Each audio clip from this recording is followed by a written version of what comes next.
Hello, we're back on. This is Candace back on here. Gosh, what a time for let's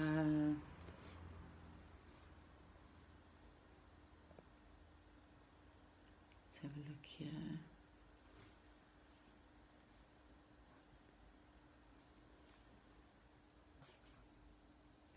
Just waiting for Candace to get back online with us. Hopefully she sees us.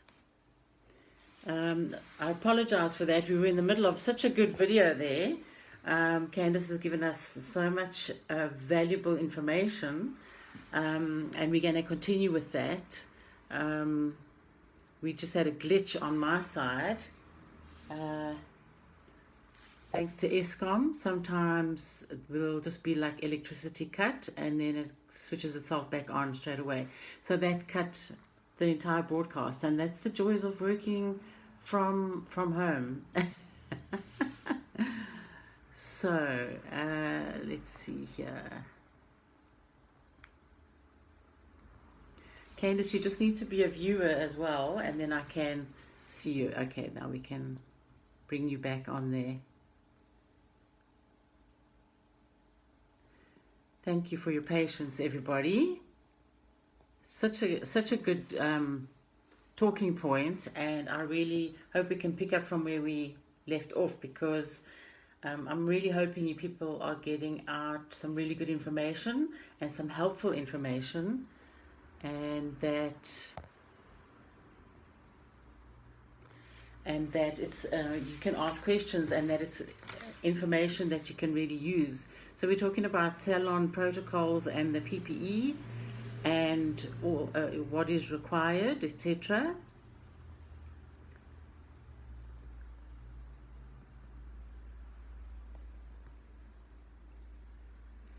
So I'm just trying to add, I'm saying bring them on camera, and for some reason that isn't happening. Oh gosh, okay, here we go. Hi. One mention of bleach and we were out of here. You know what happens here? Sometimes Eskom switches, the electricity will just drop and then it'll come back on straight away. So we lost all Wi-Fi connection. So I hope we can carry on where we were, because we were doing such a nice job. You were telling us such interesting information. Absolutely, no problem. Okay, so maybe take a little step back if you can remember where we were. Sure. Yes. So what I was talking about was the sanitizer versus the bleach, and where you should use those two chemicals. Yes. So just to recap, the sanitizer should be used on hands and smaller surfaces, maybe some smaller countertops, the plastic screen in between yourself and the client, as well as maybe your smaller countertops, hands.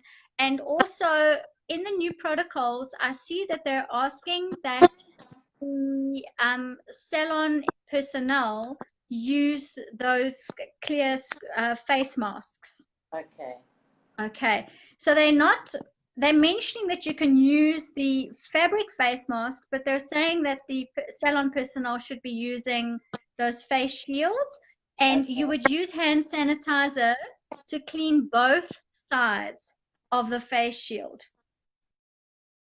That makes sense. So that would, your bleach derivative would be used on your larger surfaces. So for instance, your floors, you can use it on your handles of your doors, the door frames, any shelves, as well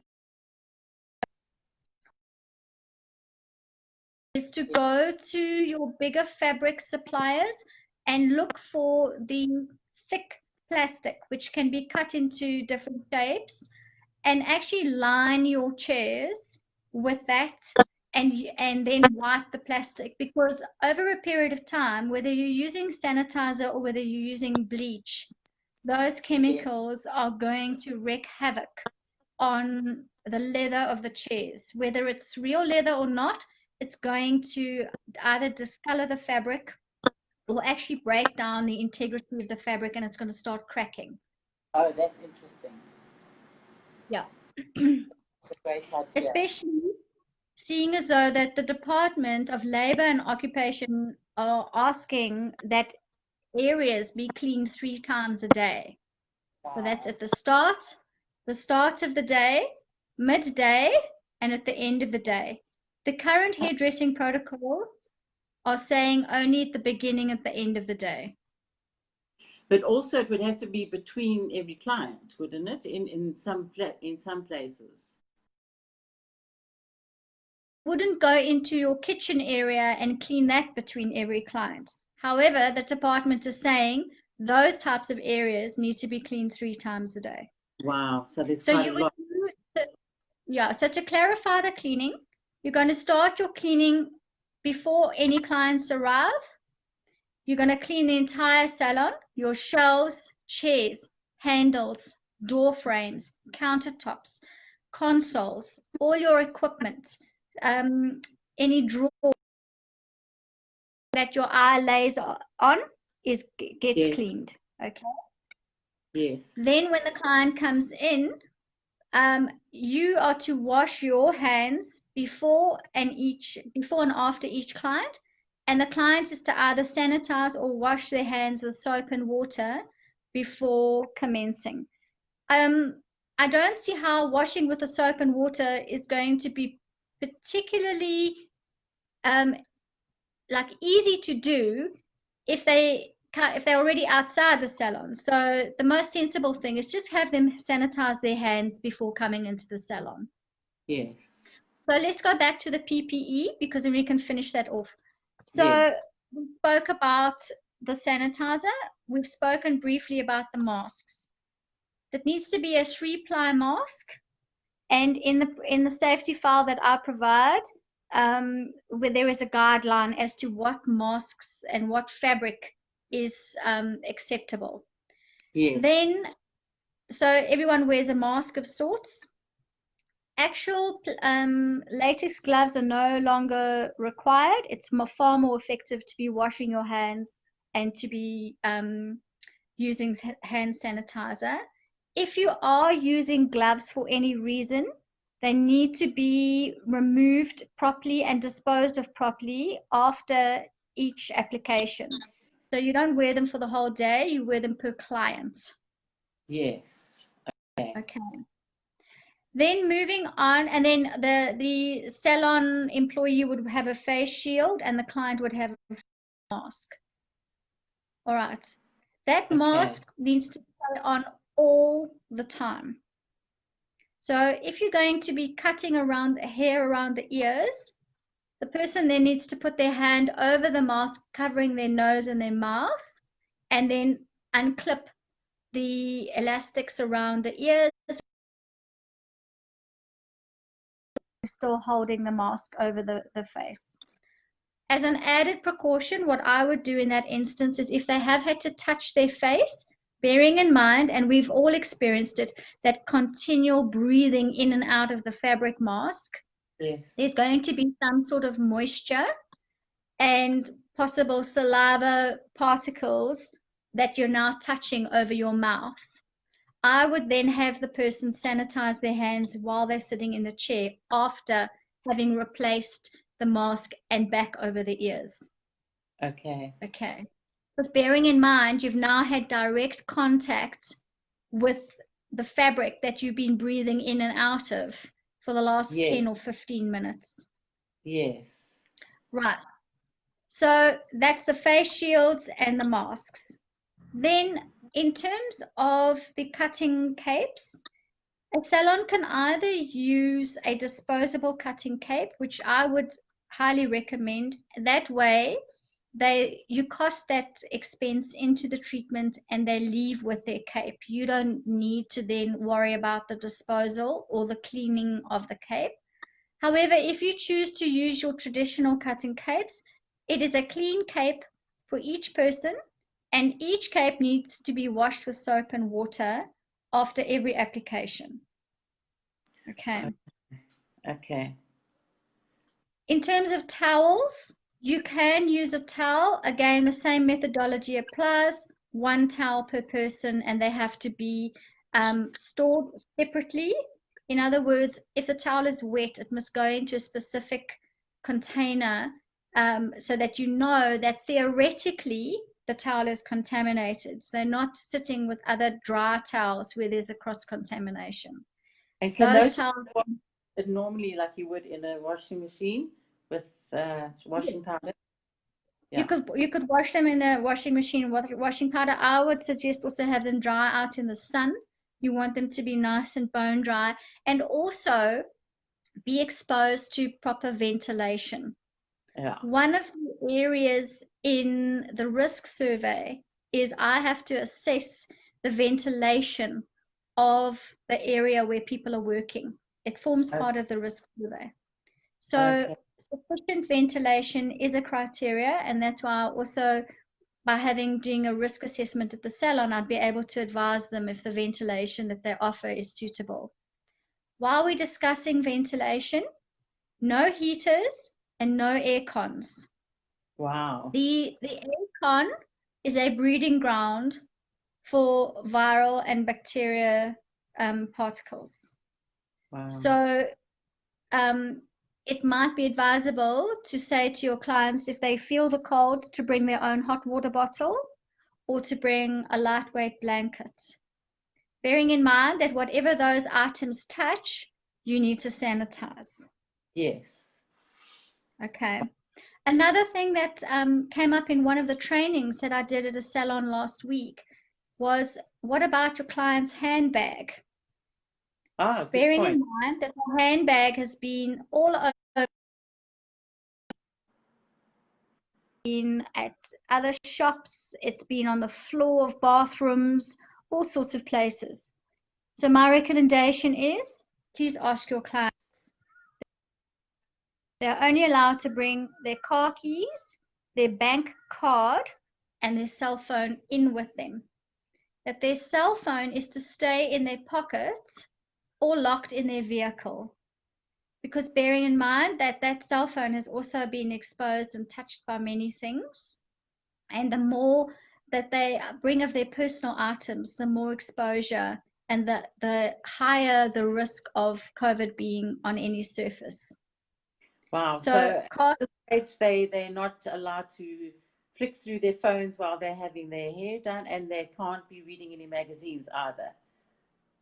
there must be no magazines or books available in the salon at all. Yes. Okay.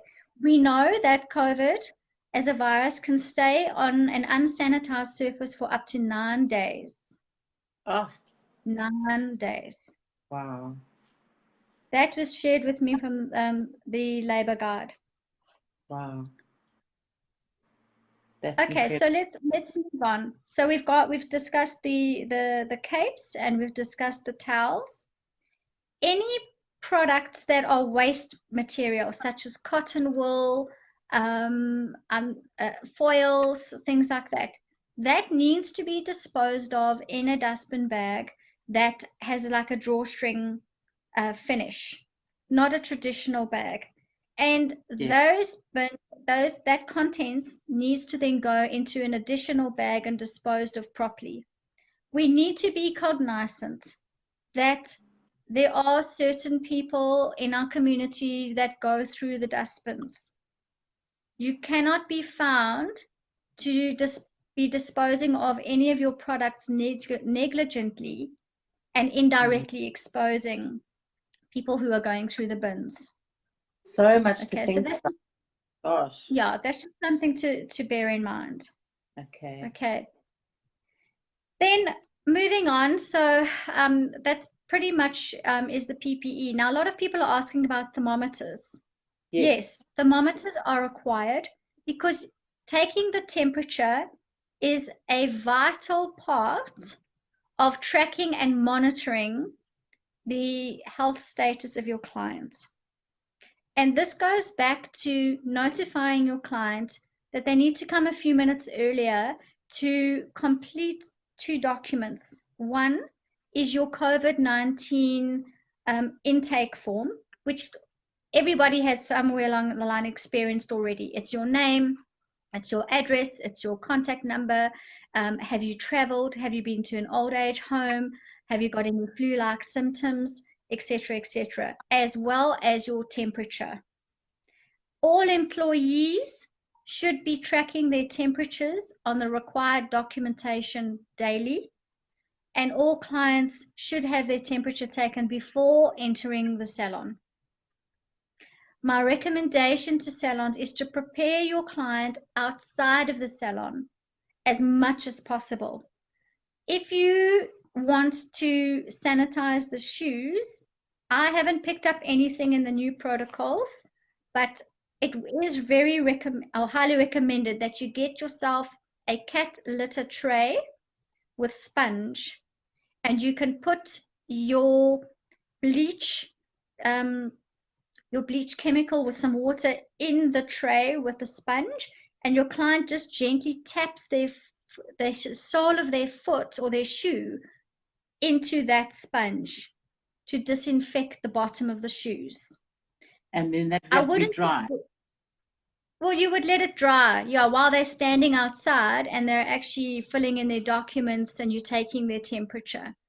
Yeah. I wouldn't suggest using hand sanitizer in the tray because it's alcohol based, which means it's going to evaporate quickly and you're just going to have a lot of expense. Yes. You know, one of the questions I'd like to ask when it comes to things like that, okay, so that's not a necessity, but when you think about also you going into the supermarket, you know, you might be using their pen and this kind of thing. I mean, how much more, you know, they weren't making you wear shoe covers when you go into the spa or the Pick and Pay. I mean, are you still, you know, there's differences. You know, how much, to what degree do we have to take it?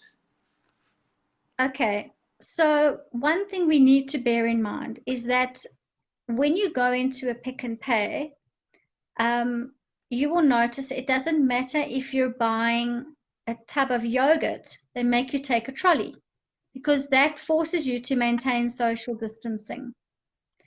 It's very difficult for somebody to cut your hair maintaining complete social distancing. So what we're trying to eliminate, and also in your shopping centers and in the stores, you're going in, you're purchasing your items, and you're leaving as quickly as possible. You're not sitting down, you're not hanging around, you're not staying, ideally not staying in the store for extended periods of time. Yes. So in a salon environment, you could have potentially 3 to 5 stylists or operators and 3 to 5 clients. So that's about 10 people that are occupying a single space for maybe an hour. Yeah. At the same time. So this is why the cleaning of the floor is so important, and the cleaning of the shoes is because you're not going in and out, and your exposure is not 10 minutes worth. It's maybe an hour's worth. Yes.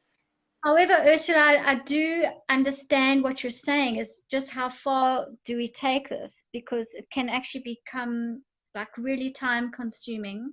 Yes. And we don't want people to get frustrated with the protocols and stop doing them because of the frustration or the time or the expense. And do we need so those dividers between the two chairs, or is it okay if you just leave one chair out and keep the gap? Or do you still need to put some people have used kind of shower curtains or perspex stands between the chairs? You can use shower curtains, you can use perspex stands. However, there's nothing in the current protocols that says that you have to have a screen. Between seats. You need social distancing between seats of 1.5 meters. So that space you have to have. However, at the counter, you need to have a screen. Yes. Okay. Because you've got direct face-to-face contact, whereas also being in the chair, the person is predominantly working with the back part of your head and the back part of your body. So the exposure of saliva and mucus particles is somewhat diminished from the back of the head. Yes. Okay. Okay. So just And then, getting back to the floor and the shoes, it is recommended to have a bleach container for shoes, but it's not part of the department's requirements either. However, the cleaning of the floors on a regular basis, and a regular basis is not once a day. It's 3, if not 4 times a day, wow. especially the floor area.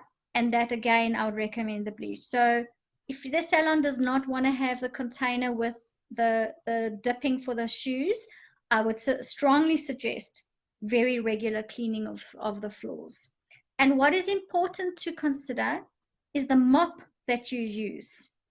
That mop needs to be correctly stored as well. Wow. Okay. That Because it needs to be seen that it could be carrying bacteria or virus. So in terms of the mop, you would use it normally and then put it away in the kitchen or in an area that people are not going to be touching it unnecessarily or bumping it over and picking it up with their hands. And this is how stringent one needs to be, is that part of your cleaning process, when you clean in the kitchen, you need to clean and sanitize the handle of the mop because you're touching okay. it so much. Yes. Okay. So this is Okay. all part of the training that, as you know, Salon Central and myself offer to the salons, because there Yeah. are a whole variety of extra pieces that we don't think about that need to Yeah. be thought out during this process. And Yeah. one of the documents that are needed in the safety file around COVID is called your COVID management plan. And this is quite a thorough and concise document that the salon needs to compile and have in their file according to the Department of Labor as an employer to indicate how they plan to manage this pandemic in their salons. Okay. All right. Well, I think that's very, very thorough. So people can take the 17-page document protocols and they can work that out for themselves and go through it. Yeah. There might be some gray areas that they're not sure of, but if there's people that really want to know a much more in-depth, you would actually travel to their salon. You will stand up in front of them, you'll give them the file, you'll go through all the forms, you will show them what they need to do at the door, where they need to keep this, how to do their ventilation, etc., etc. And if there's anybody who's wanting to have a consultation and they're not like in the Gauteng area, you can do something in a virtual arena like this, like an Yes, I online, can. to Sure. help them out as well. Because I think there'll be some questions, with the markings on the floors and the stickers. There's so many stickers and there's so many signs. To me, I think there's too many. I don't know which ones you're meant to have, which ones you're not meant to have. And can you maybe adapt them to look pretty to match your salon? I would hate to have big red signage in my salon if my salon was a beautiful blush pink. Um, just as an example. So, those kind of things that people would need to know. Yeah. Okay, well, I think we've covered a lot. I don't know if there's anything else that you want to say. Yeah, there's just one last point that I'd like to touch on, Ursula. A lot of people, I've seen a lot of comments of things where people have said, why should we pay for this information? Why should we pay these exorbitant fees and have this consult and this risk assessment? Well, this is what I'd like to share with the industry, and I share it with anybody who has these queries. What you're paying for is the absolute surety that you have everything in place that is required by the Department of Labor and Occupation, as well as your current protocols relating to your industry. It is the Yes, surety to know that what I leave behind with you will protect you from the inspector that comes. And if there is something that isn't in the file that has subsequently changed, because as we know, things do change from time to time, I'm yes, always ready, able, and willing to jump in and either represent the salon or give you the documentation as I get it straight and hot off the press. Bearing in mind Yes, and that health and safety is my passion. And yes, what seems from time to time overwhelming to some is bedside reading for me. yes. So I think That in I've terms come of what we're offering and what I'm sort of training in salons, this is about taking out the fear and taking out the feeling of, have I done enough and what happens if. One of the other things that I incorporate in the training, and I've done it successfully with earlier salons last week, is role playing with the client, because we just think that people are going to be happy to come in and be shoveled around and move to this chair and now do this and hold this over your face. And we don't want you to pay now. You've got to do an EFT. These are big adjustments for clients, just as they are for us. So part yes, of that training is some of the sensitivity training that needs to come with dealing with your clients now. And the fact that they don't get tea or coffee anymore. yeah, They're used to that. And what yeah, happens if someone's in the salon and they start feeling ill? What do you do? If yes, somebody feels like they're having a panic attack or they have an asthma attack, what do you do? Do you start touching them? Don't you touch them? There are all yeah. these elements to health and safety that we never had to think about before. Before, yes. So, And remember also that the consumers, some of them are very scared also. They don't know if it's fine for them. So it's very important, I think, that everyone's using their social media to allay those fears and say, look, yeah, we've got all the protocols in place, or we've had a risk assessor in here. Here's our certificate to show that we've had it done. You know, yeah, we were looking after we would like you to bring your own mask for your own safety and well-being. But yeah, we have looked out for everything, yeah. and then, yeah, I 100% agree with you there. I mean, we've got to remember their fears as well. So, Yeah, so at the end of the day, Urs, what people are paying for in terms of engaging my service is they're paying for my expertise. They're paying for my up-to-date knowledge. They're paying for the correct file, which I deliver to them in its entirety. The yeah, training of the file, the training of the individuals on things like your toolbox talks, which you need to have, and okay, training on how to just manage this situation on a day-to-day basis, and the yeah, surety that they've done it right. yes. Okay, well, I think that's wonderful. Thank you so much. So what we'll do is in the comments of this video, it will be saved onto the Hairstyle South Africa page. We will just put like contact email addresses or people where they can contact you directly to make appointments if they wanted to. And we are adding some information onto the Salon Central website, but we're still working on that. So yeah, thank you so much. I really, really appreciate it. And I'm so glad, because I've known you for a very long time, about 20 years. So yeah, about 20 Yeah, years. about Yes, that. yes. And for you to have come back into my life and have all this, exactly what people are needing right now, it's wonderful, and that's so helpful. And that is part of my ethos of my page, that I want to help, and we want people to be successful. So I appreciate. We will leave your details in the video, and hopefully I can try and get people to watch the beginning video, and then, or maybe I will try and join them together. Because we had a glitch in between. But I think we got a lot of info out. Thank you. I appreciate it. Well, thank you for your time. And yeah, I'm always open to comment and to questions from the industry. And it's important that we work together on this. Yeah, Unification is important. There is lots of information freely available, and yeah, I by no means am discouraging that. yes. And yeah, thank you. 100%. I agree with you on that. I'm glad you said that. Yeah. Okay, everybody. Thank Thank you you. so We'll much, leave. Ursula. Thank you. Chat later. Okay.